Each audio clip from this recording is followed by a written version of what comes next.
예, 해봐도 되겠습니까? 예. 구지뽕도 있습니다. 구지뽕, 예. 네. 예.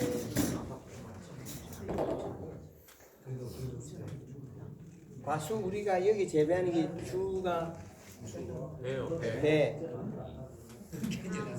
감, 아론이요.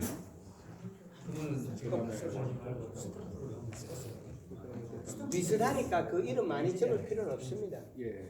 비슷하니까 이것들이 그 이제 얘들 뭉치면 돼요. 배하고 아로니아가 이리 가면 되고 구지뽕하고 이는 저 잎이 나고 난 다음에 그 되죠.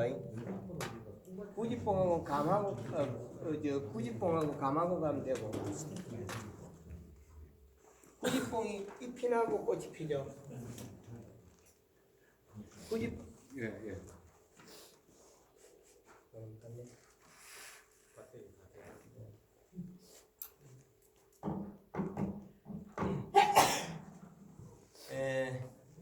배가 잎나기 전에 꽃피고 아로니아가 잎나기 전에 꽃피나요?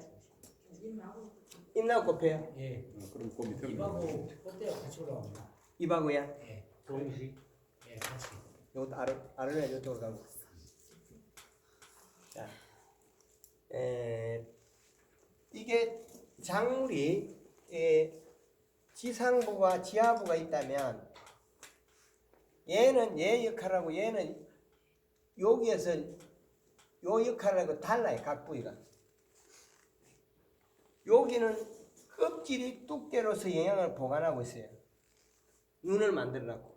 낙엽과 함께 전년도에 사용하던 지금 올해 사용하고 있는 색은 잔뿌리들은 없어지죠. 지상부 영향이 안 내려오니까. 사철나무는 안 그래요. 세근이 계속 살아가요. 땅이 솟아올라요. 그 낙엽가수라고 해서 세근이 우리가 제주도 밀감이 잎이 붙어 있고 지금 유자가 잎이 붙어가 있다고 해서 상록가수라고 해서 뿌리가 세근이 살아 움직이냐면 그렇지는 않다는 거죠. 소나무가 겨울에 잎이 무성하다고 해서 이 세근이 많이 움직이냐면 그렇지 않다는 거죠. 근데 사철나무는 왕성하게 움직이기 때문에 땅이 부풀어 올라요. 그러면 우리 이런 작물들은 세근이 잎의 낙엽과 함께 뿌리 눈으로 뿌리도 역시 수독되는 거죠. 뿌리 눈을 만들라 했죠. 여기다가. 이 뿌리 눈은 언제 움직이냐면 얘하고 같이 움직일 수도 있고 늦게 움직일 수도 있어요. 감 같은 거는 늦게 움직이죠. 이파리 다 자라고 나면 얘 자라요. 그러면 우리가 감의 이파리 그 공식에 보면 잎을 몇 cm 크고 가지 보면 어떻게 잎의 두께를 이해해줘야 되는데 얘가 몸속에 있는 거는 그 한 개, 두 개, 세 개가 있다면 두 개만 쓰고 한 개를 남겨놔버려요. 대학 교수님들 이 자료를 다 밝혔으니까. 여기에 첫 번째 나올 때 에너지를 두 개를 쓰고 한 개를 남겨놔요. 그럼 우리가 농사 잘 짓기 위해서 가지치고 뭐 했는데 이게 나오가 에너지가 우리는 잎이 크고 열매 크게 열었는데 이 동작에는 미흡하다는 거예요.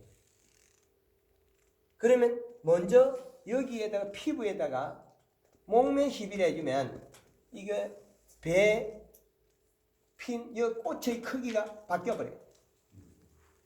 벌도 많이 옵니다. 그 자두, 복숭, 사과, 단감 다 해줬거든요. 많이 해줬습니다. 블루베리, 살구. 이게 했을 때하고 안 했을 때하고, 이 했을 때 얼마 오래 가냐면 그렇게 가지도 못해요. 얘는 있는 줄 착각하고 자랐는데 그 뒤에는 자기 몸속에 있는 걸 사용하고 있어요. 그 뒤에는 여기 꽃 피고 여기 과총엽이 나올 때 이 에너지가 동일하게 크느냐면 그렇지 않아요. 떨어져 버려요. 없어져요. 근데 이 과총엽이 나올 때 과총엽에다가 다시 연면시비를 해주면 이 잎에 영향을 맞으면 얘가 이렇게 크다가 오므러져요. 오므러지는 원인은 잎 뒷면에 힘줄이 살이 쪄서 오므리는 거예요. 잎이 다 크고 나면 여름에는 앞면이 살이 찌고 이렇게 뒤집어지고 보면 이래 오므려져요. 고사리가 클로면 이래 주먹을 쥐고 쑥 올라와요. 쑥 올라오죠. 고사리가 작게 되려면 조금 올라다가 탁 펴버려요. 에너지 없다는 소리예요.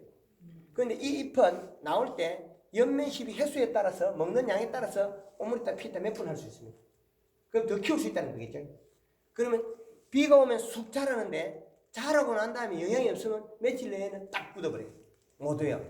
못 오므린다는 거죠. 그러면 어떻게 연면십이 조금 늦으면 끝마이로 살짝 오므려요. 또 더 커져요. 안에 그 굳어버려요. 안에 심줄은 굳어버린다는 거죠. 이렇게도 바뀌어요. 이게 목면십이와 연면십이 상당히 중요해요. 그때 체내 저장량으로 안 가졌던 에너지를 보충해주고 하락지, 아래 처지가 먼 가지에도 잎 나오는 시기가 같았다는 거죠. 꽃피는 시기. 그때 영양을 공급해주면 과실 크기가 거의 동일해져요. 적은가에 안 나오죠. 그리고 요때 잎을 키워주면 꽃이 피더라도 잎이 커지면 이 종방향이 길어져요. 감은 다음에 감은 나오겠지만 횡이 넓어지고 달라요. 배는 종방향은 먼저 커요. 감하고 사과, 배, 자두, 복숭, 살구, 뭐 수박, 호박, 찬박 거의 대다수가 꽃핀 자리의 잎의 크기의 종방향 길이를 결정하는 겁니다. 배가 가을에 딸 때 꽃핀 자리 쪽에 쪼개진다는 거나 열과가 생긴다는 거는 꽃핀 자리 잎이 작아서 찐빵배예요. 약간 납작하다는 거죠. 크기가 길이가 안 컸다는 거예요. 약간 납작하다. 이 납작하다는 소리는 꽃 필 때 충분히 에너지가 안 컸고 과촉엽이 크게 두껍고 안 두꺼워졌다는 게 요거예요. 요게 두꺼우면 얘도 영향이 있다고 얘도 같이 길어져요. 바뀐다는 거죠. 그럼 쑥배가 나오는 쑥배가 나오는 영양이 그 원인하고 또 다를 거예요. 영양이 있다가 영양이 빠져버리다든지 그 다른 형태로 그 도장성으로 바뀌어버렸을 때 그건 바뀔 거예요. 영양이 안정적으로 자라야 쑥배가 안 나오는데 기형적으로 도장이 확 돼버린다는 거 있죠. 도장이 단감나무 어릴 때 심으면 요만한 거 열거든요. 나무는 쑥쑥 크는데 그거와 같은 원리라는 거죠. 그 쑥배가 형성이 될 때 그 뭐 수정이 돼가지고 예. 그 열매가 막 자라면서 한편이나 쑥배냐 다 그게 판가름이 다 나버리는데요. 예. 그럼 지금 영양 상태에 따라서 바뀌어요. 요 영양 상태에 따라서. 예. 우리가 알고 있기는 그 숫배가 형성되는 것은 이제 종축 성장하고 행축 성장이 있게 되는데 그게 이제 교대로 이루어지게 되는데 종축 성장 시에 그 이 질소 성분이나 이 영양분이 많았을 때 그 숫배가 생기는 걸로 그렇게 얘기를 알고 있거든요. 아, 탄수화물 공급해주면 그게 또 바뀌어버려요. 탄수화물, 아미노산계라고 자기 영양소가 그 질소분만 또 따로 분류되기 되기 때문에 그 영양소의 함량에 따라 이거 바뀌어요. 영양 함량에 따라서 바뀌어버려요. 그러면은 인위적으로 그걸 조정이 가능합니까? 가능하죠. 수정률이 많이 그거잖아요. PK. 예. PK 뭔지잖아. 그게 이거나 그 사과의 가지를 줄인다고 비비풀을 치거나 규산을 치거나 인상가를 치거나 막 억지를 하거든요. 그렇게 하면 사과가 털어져 버려요. 어릴 때 다른 영양 물질을 맞고 세포가 굳어버려요. 그런데 골드그린에다가 설탕을 써가지고 해주면 사과 가지는 짧아지고 사과는 예뻐져요. 근데 우리가 얘를 어떤 물질을 잘못 썼을 수도 있어요. 세포가 굳어버렸대, 얘가. 나와가지고. 봄에 어떨 때는 인상가리 같은 거 많이 살빠져요. 예. 그때 얘가 바뀌어버려요. 안동사가 다 털어져 버려요. 안동사과 가보면 봄에 인상가리, 염화칼슘, 하여튼, 차타예요. 비비품은 호르몬제예요. 그걸 치가 사과를 전부 삐뚤을 다 만들어놨어요. 이쪽에 맞으면 이쪽이 털어져 버려요. 그 영양 물질에 따라서 얘가 바뀌어버려요.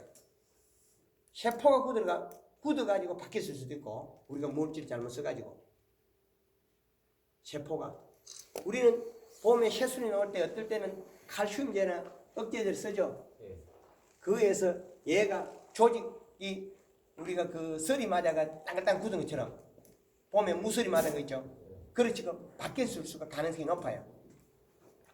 안동 사과를 다 삐뚤어미를 만들어낸 그 원인이 그 옛날에 과거에는 예, 우리가 그 헥사코나졸 성분을 세게 썼거든요. 예, 그러면 여기 긴 것이 짧아져요 이렇게. 예, 예. 그런 경우도 있었거든요. 예, 굳어버리죠. 지금은 금지약이라 못 쓰지만 예, 그런 경우에도 배가 이뻐졌거든요. 튀어나온 게. 집어였다고요. 예. 예, 그거 요게 설탕 낭도를 옆에 약간 땡깁니다. 조금 땡길 수는 있어요. 사과도 약간은 땡깁니다. 사과도 잎도 땡기고 그래가지고 완전 예쁜 사과를 만들려고 하면 정말 예쁜 사과를 만들려고 하면 가지가 잠깐 길어져야 돼요. 방법은 없어요. 근데 요걸 사과를 땡기거나 배를 땡기면 다른 부위가 움직이고 배 자체의 세포가 굳어요. 세포가 굳어요. 예. 안동 사과에 연면 11회가 굳혀버리면 어떻게 되냐면 사과 꽃핀 자리 있죠. 네. 고기가 딱딱하게 굳어가지고 크면서 이게 꽃핀 자리에 발랑 까져버려요. 튀나버려요. 세포가 굳은 게 보여요. 그 사람들 그걸 해놔놓고 자기가 뭘 했는지도 몰라요. 잘 키우자고 막 이쪽을 패고 저쪽 패고 이러는 거죠. 잘해야 된다면서. 여기에도 이게 우리가 들에 뭐 전쟁하고 가만두거나 그냥 둔 것들은 이렇게 안 변한다는 거예요. 가만둔 것들은. 그리고 우리가 잘하자고 뭘 갖다 먹였는데 이 어린 배 세포를 파괴했다는 거죠. 조직이 굳어버리냐. 그래버리면 그 행질이 바뀌어요. 근데 요 잎이나 요를 그 짧은 시간에 그 시기에 우리는 인상카리를 뭐 여러 가지 그 제품들을 쓰는 경우가 많아요. 제품들이 억제제들이. 근데 무난하기는 설탕이 제일 좋더라고요. 예, 설탕을 했을 때는 이 과총잎이 커지면서 길이만 짧아지지 잎자루 짧아지고 넓이는 충분히 커진다. 그러면 요 배가 약간을 땡겼으면 땡겼지 전체가 땡기 내리지는 않는다. 모양이 잘 나와요. 골드그린하고 예. 플러스 설탕. 예. 그렇게 연면식을 예. 되겠죠. 예. 근데 처음에는 설탕량을 초반부터는 갑자기 늘리지 말아요. 조금 자랄 때까지 둬야 돼요. 예. 그래 이제 너무 처음부터 땡기는 건 좋지 않아요. 그리고 처음 어느 정도 여기 자랐을 때 요 자리 땡기 여기 서는 게 아니고 요 짬치가 서요. 조금 밀리 나갑니다. 생성되어 있던 거는 갑니다. 그렇게 우리가 쭉 피자고 생각했을 때 한 그 사과 같은 거는 5cm에서 10cm 사이에 사용해야 된다는 거예요. 새순. 설탕 농도를 높일 때. 그러면 이 가지가 일반 농가들은 요 마디에 10석장이면 우리는 17장까지 들어가요. 짧은 가지 속에. 그리고 또 사과를 가지를 7월달에 꺾어다 놓으면 사과 달린 거 이만한 가지를 40cm 정도 가지를 잘라다 놓으면 사과 잎이 안 시들어요. 사과만 시들어요. 일반 농가들은 잘라가 갖다 놓으면 저희 사무실에 갖다 놓으면 사과 잎이 탁 시들어요. 어릴 때 과총잎이 있을 때 뭐 연면십인 거는 요 구조가 열매하고 달린 자리 바뀌어요. 서로 상호작용이 하도록 바뀌어요. 근데 요 과는 잘 바꾸기 어렵거든요. 왜 그러냐면 그 뿌리에서 질소를 비료를 줬을 때 잎으로는 가는데 가지에는 가는데 과일은 안 가게 돼 있어요. 이 안에 조직이 잘 만들어져 있거든요. 그런데 봄에 연면십일해가 요 과총잎을 키우면 요 조직이 바뀌어요. 그러면 과일에도 공급이 된다는 얘기입니까? 그것까지는 모르겠는데 시드는 건 확실히 알았어요. 근데 이게 조직이 바뀌면 좋은 점도 있고 나쁜 점도 있어요. 조직이 바뀌면. 복숭아를 올 중순경에, 올 초순경에 가지를 잘라놨는데 복숭아 가지가 안 죽어요. 복숭아만 시들어. 핵과로도 되더라는 거죠. 역시 마찬가지 사과이 되더라고요. 단감 같은 건 가지 잘라나면 감이 홍시가 돼버리고 안 되는데 그 사과나 복숭아나 이런 거는 우리 한가만 놓고 봄부터 한 거는 가지를 잘라나면 잎이 안 말라지고요. 가지하고 복숭이 시들고 사과가 시든다는 거예요. 전혀 다른 일이 벌어져요. 완전히 바뀌는 일이 생기더라는 거죠. 예, 우리가 사용하는 물질 자체를 요 시기에 도장을 억제하거나 그 할 때 우리가 지금 사용하고 있는 자재들이 너무 세다는 거예요. 그리고 세포가 굳어서 잘 안 움직여요. 자라게 하면서 당겨놔야 돼요. 자라게 하면서 당겨야 되는데 그걸 그렇지 않고 그게 어떤 물질에서 그 농도를 높여가지고 잎의 세포나 과일 세포가 굳어버려요. 그건 사용하지 마라 그러거든요. 그건 아주 안 좋은 방법이죠. 꽃 필 때의 에너지원을 공급해주면 목매십이라면 꽃 크기나 벌떼같이 옵니다. 완전히 다릅니다. 많이 와요. 자두, 살구, 복숭아 저희 농법을 하는 분들 대다수가 한다는 말이 꽃이 크다, 광채가 난다, 벌이 많이 온다, 벌떼같이 온다, 그리고 향이 좋다. 이 일은 똑같이 하거든, 대동소 이야기. 그리고 종방향이 길어진다. 이거 똑같이 이야기합니다. 근데 영천 쪽에서 하우스 살구를 목매 시비부터 켜주는데 도장 억제하려고 규산을 살포를 했어요. 요만히 매출이 얼마나 때. 규산을 살포를 해본데 살구 표면에 맞은 거예요. 세포가 굳어버렸어요. 뒤에 크니까 다 쪼개져 버려요. 그 자리에. 그리고 영양에 안동에 사과 가보면 사과 신초가지고 짧은 거는 끝에 성냥 그 해약처럼 요게 동그래 돼야 되는데 일자된 것들이 있어요. 그냥 없어요. 아무것도. 물규산을 살펴 그게 없애버렸어요.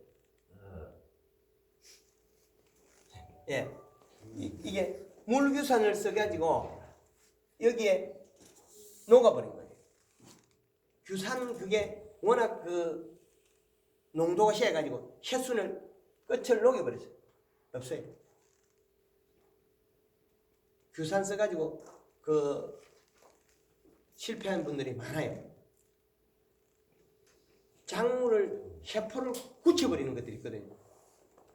영양소는 좋으나 그 작물에 그 사용하면 어느 부분에 조직이 파괴되는 게 있다는 거죠.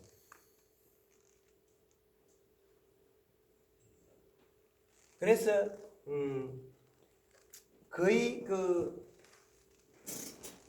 지금 어느 정도 안정적으로 데이터 나온 걸 보면 일주일에서 10일 간격으로 연면시 했을 때는 우리가 원하는 위치까지 어느 정도 안정적으로 가고 여기에 토양 측정해서 기비량을 측정해 가지고 그 비료량을 우리 NPK를 맞춰준다면 초봄에 우리가 여기다가 우리가 퇴비 비료 준 자리 그 자리를 찔러서 15cm 밑에 요 자리 측정해서 요거만큼 우리가 비료가 0.7이 있다면 1.3 정도 되려고 하면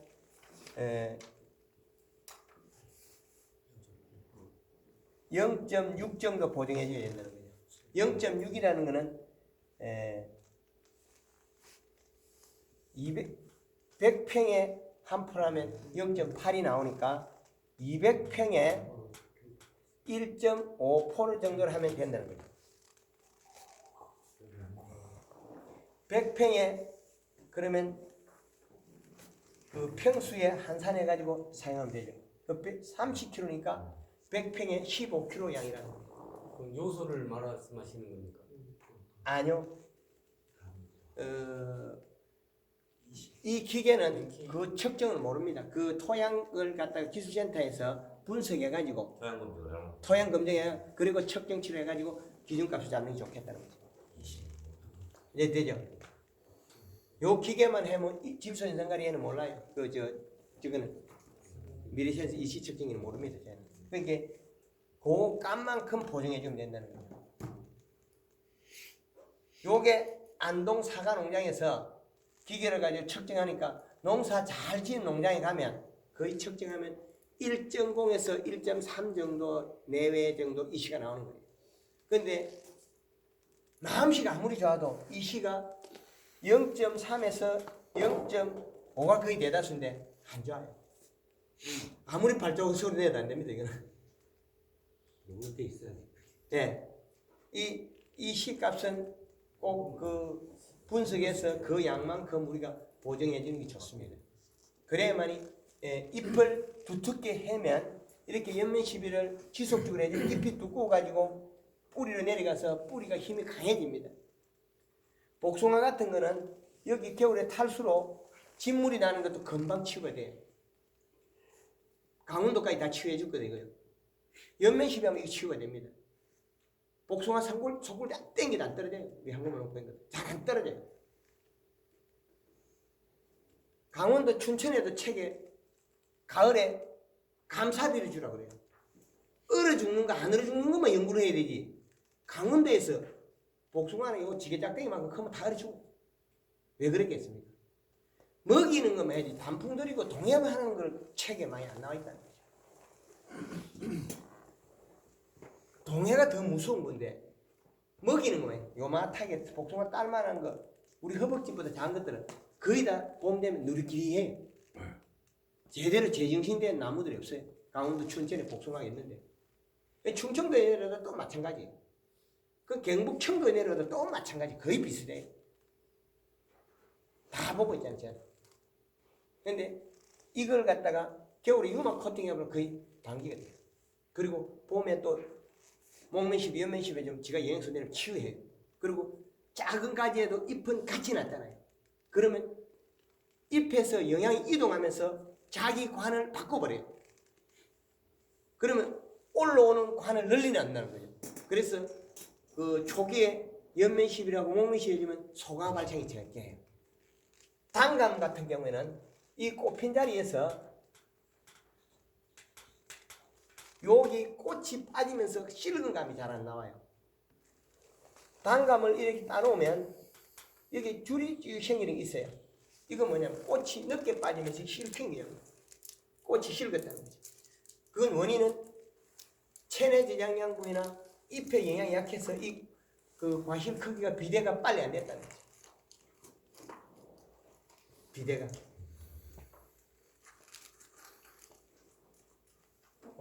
그 다음에 단감이나 배나 사과의 추비를 그 가리 성분은 황산가리나 염화가리를 6월 초에 하는 게 숙기에 장애를 안 주더라.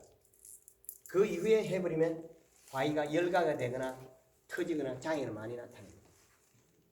그 시기에 6월 초에 해주는 게 좋습니다.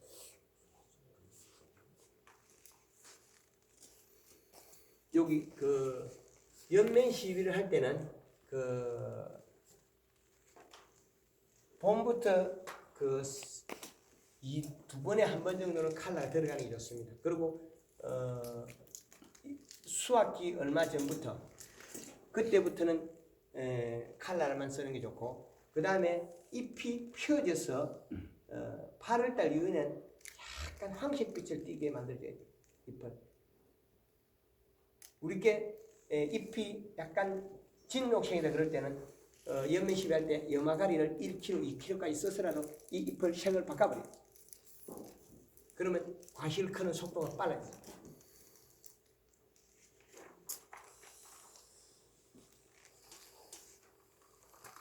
배 요걸 끝내요. 단감을 하야 되겠습니까? 예. 예. 감 아로니아 감하고 구리뽕 아로니아 여 역시 마찬가지로 체내 저장 약물에서 잎이 나오고 동해에서 장애 그런 걸 다 견뎌와야 됩니다. 봄이 왔을 때는. 지금 그 배당감 뭐 태추 같은 경우에는 동해가 좀 잘 일어날 수 있는 환경을 가지고 있습니다. 나무 자체가 무르고. 그 따고 난 뒤에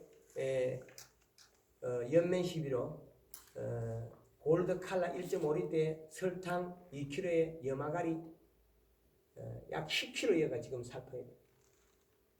물 500에. 그러니까 단풍을 드려야 되는데 종마다 그 월별로 그 가리나 이 비료를 먹고 견디는 농도가 다 달라요. 복숭아는 자두 같은 게 5kg 넘어가면 잎이 잘 말라요. 탑니다. 그 감하고 사과 뭐 배 정도는 아마 물 500에 염화가리 10kg 들어가도 잘 안 말라요. 그 가을에 단풍 들이는 아주 좋은 조건이에요. 구지뽕도 수확하고 나면 그 날짜가 남았습니까? 아니요, 이제 심어볼 생각입니다. 심어 몰라 그래요. 예. 그러면 이것도 심을 때도 이 시값을 계산하고 심어야 돼요. 비료량하고 예. 조건은. 예. 그리고 얘들은 우리가 워낙 그 굵고 두껍기 때문에 잘 자라요. 예. 그 종들이 보면 뿌리 껍질이 두꺼운 것들이 힘이 좋아요. 그 우리 그 호두 같은 거, 가죽나무 같은 거 뿌리 껍질이 두꺼워요. 예. 그 다음에 복숭아 자두도 두꺼워요. 감이나 배 같은 건 조금 얇아요. 그 뿌리 껍질 두께에 따라서 힘이라든지 그게 좀 다릅니다. 그리고 나무 몸 속에서 뭐지 우리 진 나온다 그러죠. 예. 그런 거에 따라서 나무가 그 빨리 도태되고 안 되고 그런 것도 차이도 나고. 그 복숭아는 한 20년 내외로 도태되고, 구지뽕 같은 거는 뭐 한 100년 안 되는 게 한가 있습니다. 100년 가도 안 죽습니다. 뭐 단감도 몇백 년 가고, 뭐 아로니아 이것도 뭐 안 죽는다고 봐요. 아로니아는 과습에 잘 죽어요. 물이 차면 잘 죽는다는 거예요. 예. 선생님, 그 아로니아를 제가 재배를 하고 있는데요. 매년 어떤 걸 느끼냐면 열매가 달려 있을 때마다 이파리가 쌩쌩한데 열매를 따고 나면 그 다음날부터 다른 이파리처럼 다 그 이파리가 떨어지거든요.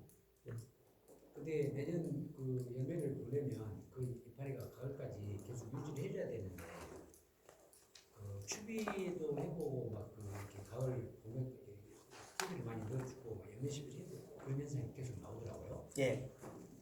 그 농약 방제는 몇 번 합니까? 농약이요? 예. 안 해요? 예, 농약은 안 하고 이제 자연 친환경 약제만 한 2번 정도 해줘요.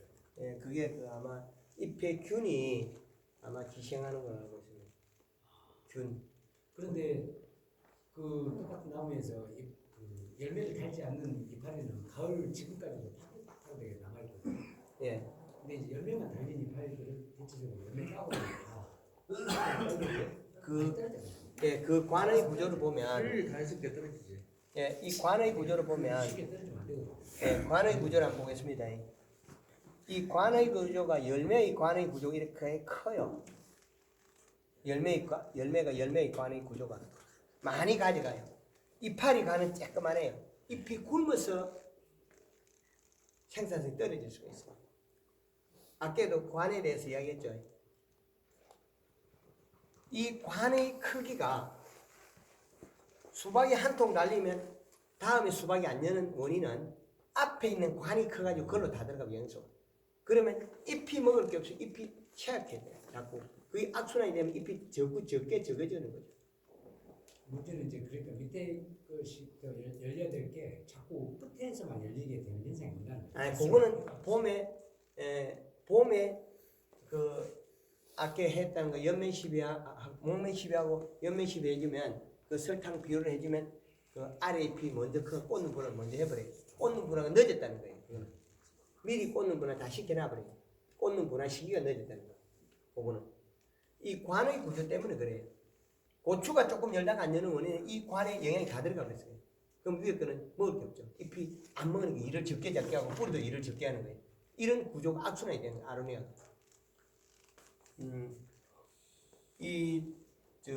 황금알롱법은 이 단감에서 개발해냈습니다.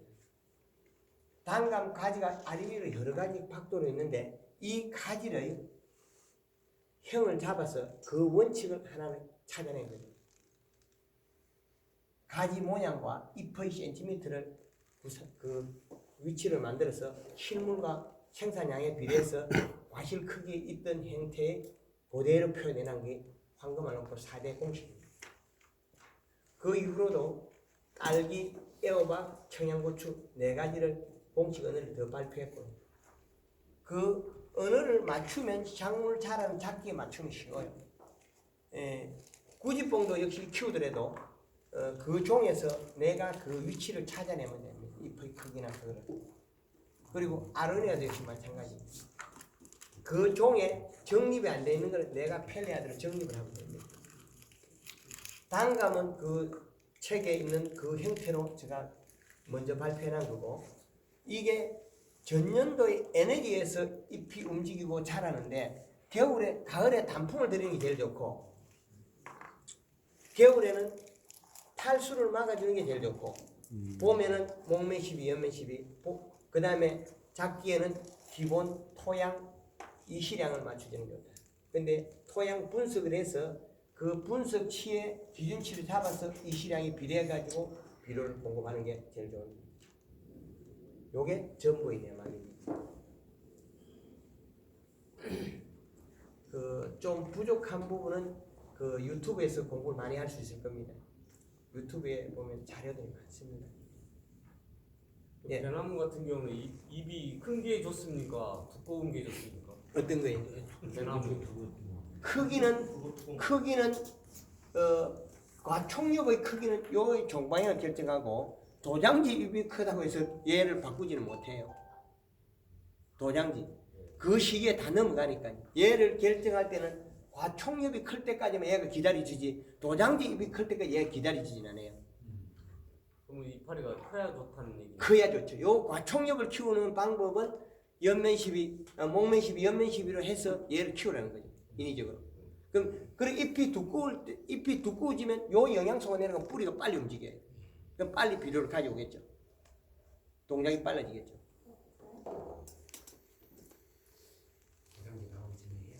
예, 그건 도장지 나오는 시기하고는 전혀 다른 이야기입니다. 예.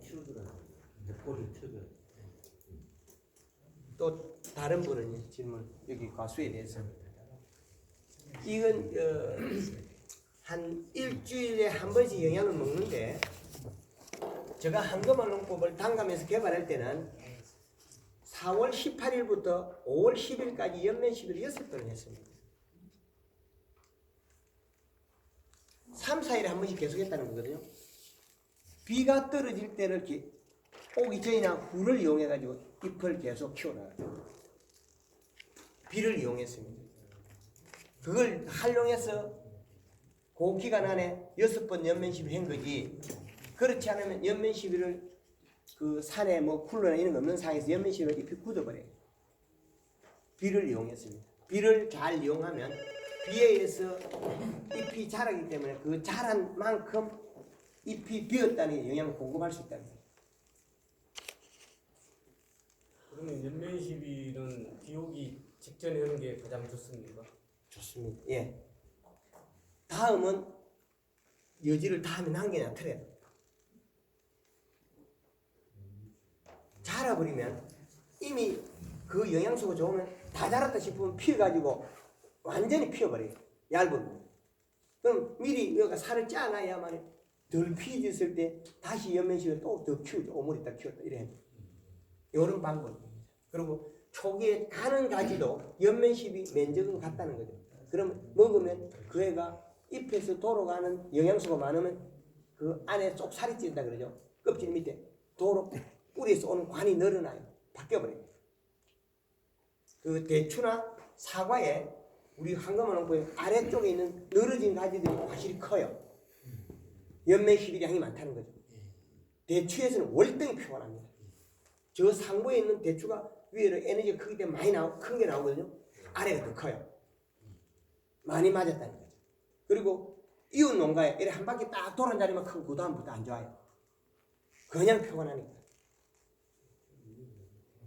정말 설탕은 좋은 영양소입니다. 탄수화물.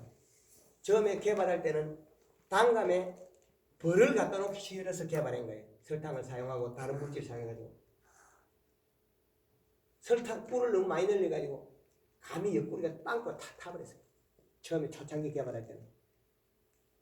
감꽃에 설탕을 꿀을 너무 많이 늘리는 거예요. 그래가지고 벌이 안 와가지고 그때는 감을 많이 태워 먹었어요. 그것도 한 20년 전에 개발할 때 그랬어요. 황금알 농부가 태어날 때까지 총 34년이 걸렸어요. 그러면 설탕은 저기 1000리터에 3kg 이상은 안 되는 거예요. 목적에 따라서요. 어떤 목적을 써요? 3kg 밖에도 벗어나도 되는데 그 날이 너무 뜨거울 때나 그때는 좀 피하는 게 좋고요. 봄이니까. 그리고 배라면 7월 10일 맥시만. 예, 그렇죠. 예, 그리고 봉지 싸고 나서 하면 봉지가 그 곰팡이가 오염되기도 합니다. 그런데 그거는 장에는 주진 않아요. 설탕이 묻으면 장에는 오염되기도 합니다. 포도 봉지가 그 오염이 되기도 하고 그럽니다. 근데 포도 같은 경우는 비가렌자 배에는 그 송이가 조금 할 때는 괜찮은데 그 이전에 설탕 쓰지 마라 그럽니다. 곰팡이 펴고. 여기에 질문 있는 분 질문. 단감만 계속 말씀하시는데 대봉감도 돼요? 예. 예. 요 감하고 구지뽕 아로니아 질문 있습니까? 아니면 우리 저희 사모님 그 멜론. 예. 그 작년에 담양에서 날이 뜨고가 그 마을에 멜론이 다 내려앉았어요. 우리 황금알 놓고 한 사람만 살아남았어요. 연매 시비에 잎이 두꺼우니까 열과가 안 돼요. 그만큼 차이 납니다. 잎을 살을 째어가지고 작년에 또 그 예산에서 충남 예산에서 8월 달에 따는 수박이 한 덩이도 열과가 안 나와요. 멜론은 꽃핀 자리에 잎의 크기가 26cm 넓이고 아들 등쿨의 잎은 14cm. 이 말은 뭔 말이냐면 멜론이 적심 재배합니까? 포복이 아니죠? 그럼 여기 11마디입니까? 12마디입니까? 13마디에 그러면 여기 13마디째 어미 등쿨의 잎의 몇 cm로 만들죠? 넓이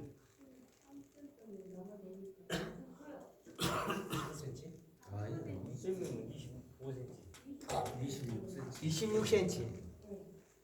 아들 등쿨의 잎 센티미터는 14cm.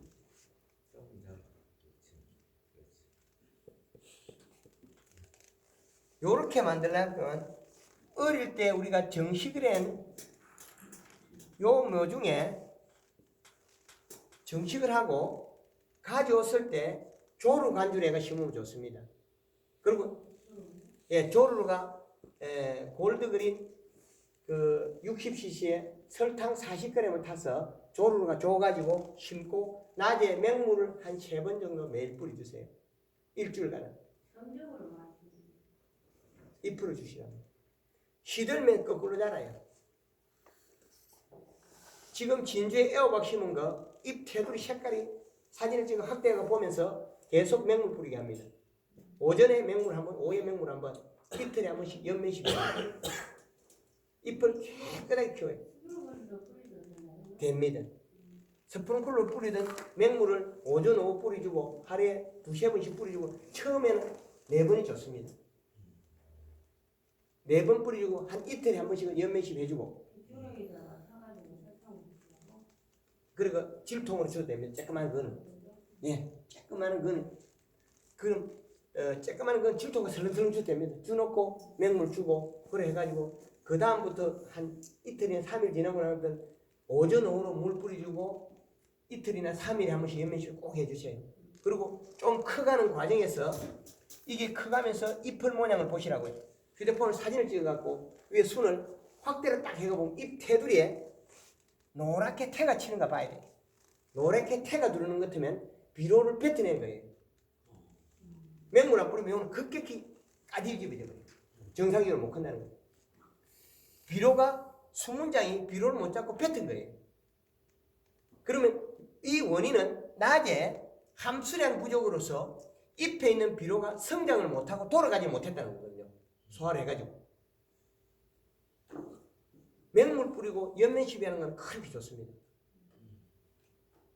어릴 때 요때 잘해야 요게 나오지. 요때 안 오면 요게 편차가 생겨버려요. 요때입니다. 어릴 때, 요때 심었을 때. 어릴 때 해주고 여기에 비료량을 측정치에 맞춰가지고 그 양가만큼 공급해줘야 돼요. 지금 심은 지가 지금 한 보름 됐거든요. 예. 그래서 지금 그거를 보름 됐으면 낮이 안 시들입니까? 안 시들고 얘가 자꾸 전적으로 물만 주고 있어요. 잎 테두리 사진을 찍어 한번 저한테 한번 보내든지 그러시면 될 겁니다. 예. 그리고 지금 보름 됐는데 맹물만 주고 있다면 조금은 다른 원인이 생겨 있을 겁니다. 벌써. 아니 거기다가 합성에 넣어서 토마토 파를 주고 있어요. 예. 맹물 시비를 한 일주일 이상은 꾸준히 해줘야 됩니다. 그리고 뿌리를 쫙 뻗을 때까지는 시들면 낮에 시들면 거꾸로 자라요. 순천 도사 지역에서 교육을 제가 해주고 올 5월달에 작년 가을에 심은 고추밭에 물이 들어서 그 물든 고추를 그대로 살려줍니다. 고추가 잎이 시들 때는 멜론이 커가지고 물이 들었잖아요. 이마탱이 들었는데 물이 들을 때는 뿌리가 사인 게 아니고 잎이 시들어서 뿌리가 굶어서 죽는 거예요. 과습으로 인해서 뿌리가 산소 부족으로 일을 못하는 거고 고추밭에 물이 드는 고추를 살려내는 원인은 오이밭이나 이게 봄비가 많이 와가 바깥에 과습이 되어버리면 잎이 시드는 원인은 과습으로 인해서 뿌리가 산소 부족이 돼서 일을 못하는 거예요. 그래서 시드는 거예요. 그러면 맹물 뿌려주고 연면시비 해줘가지고 낮에 시들기만 하면 됩니다. 요거는 그 합천 지역에 멜론 이렇게 크게 된 거 물을 든 거를 70% 살려줬어요. 처음에 기술 개발을 가르쳐준 그분이 70%밖에 안 믿었어요. 제가 해락하는 것만큼 안 하고 70%만 했거든요. 그 70%만 살아났어요. 순천 도사 지역에서는 고추가 이만히 큰 게 다 살리는 거는 봄에 고추밭에 놀고래 물이 들고 나면 큰 고추 것들 다 자빠져요. 그대로 살려냅니다. 안 시들고. 낮에 맹물 뿌려주고 오후에 또 맹물 뿌려주고 이틀 3일 만에 연면시비 꼭 해주고 하나 또 상하지 않고 그대로 살립니다. 그럼 수박도 그런 식으로 똑같잖아요. 맞습니다.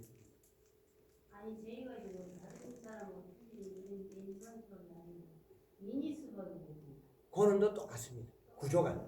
예. 요 놈도 우리가 큰 수박 있죠. 요 큰 수박은 수박이 크게 열린 자리 여기 잎 한 장을 보면 요 수박은 요 잎의 크기가 50cm는 10kg가 나오고 40cm는 8kg가 나오고 30cm는 6kg가 나옵니다. 결국에는 수박 이파리 5cm당 수박 크기가 1kg가 변한다는 거예요. 수박 잎 크기 1cm당. 그러면 이게 수주를 빼가지고 그것도 마찬가지입니다. 하나씩 이과를 달거든요. 잎 센티미터 두께입니다. 두께는 밑에 비료량이고 잎 크기는 초기에 연면시비, 맹물시비 양에 있어 바뀝니다. 똑같은 애 농사를 지어도 어떤 애는 수박이 잘 나오죠. 그 원인은 어디냐 했냐면 내가 수박 심어놨고 구름기 있을 때는 이게 안 시들어갖고 농사가 저절로 잘 돼요. 비료량 차이가 별로 없습니다.